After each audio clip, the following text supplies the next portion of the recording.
ወይኔ እናቴ ይሄ ጉድ ነው ጉድ ነው የምር። ትላንት ቀለበት አርግልኝ ስትለው እንግዲህ ከቀለበቱ በፊት ቬሎ ለብሰሽ ልታገብኝ ይገባል ብሎ እንግዲህ ቬሎ ለብሳ ነጭ በነጭ ለብሰው እንደዚህ አምሮባቸው መጥተዋል።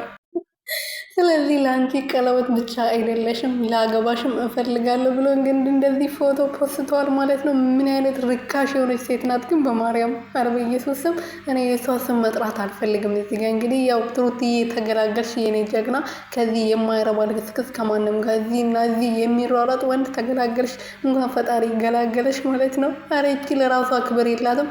እና ታዲያ ለስነስርዓቱ ከሆነ እኔ እኮ ሲጀመር ስራ እንደሆነ ነግራቸዋለሁ በተደጋጋሚ ማለት ነው።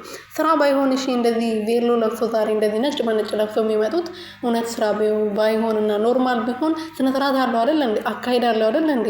ሽማግሌ የሚባል ነገር አለ። ለነገሩ እቺ ምን ቤተሰብ አላትና ለማን ሽማግሌ ይላካል? የምር ቤተሰብ ስኖራት እኮ ነው እንደዛ አትሆንም ነበር።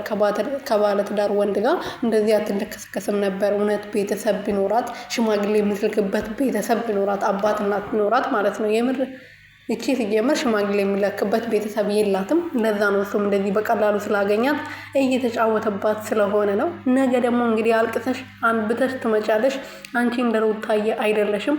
በአንድ ቀን ራስሽን እንትን እንደምትይ እናውቃለን። ባለፈው ራሱ አልፈልግሽም ብሎ ሲያባረሽ ምን ያህል ስታለቅሽ እንደነበረ እያየን ነበረና አሁንም ደግሞ ያ ቀን ቅርብ ነው። ለጊዜው ሳቅ ችግር የለውም። ሩትዬ ደግሞ ከዚህ ወንድ ርካሽ ከሆነ ወንድ ልክስክስ ከሆነ ወንድ ተገላገለች እንጂ ምንም አልጎደለባትም። እሷ ከሱ የባሰ የሚበልጥ የተሻለ ወንድ ታገኛለች። ፈጣሪም ደግሞ ያዘጋጀላታል ማለት ነው።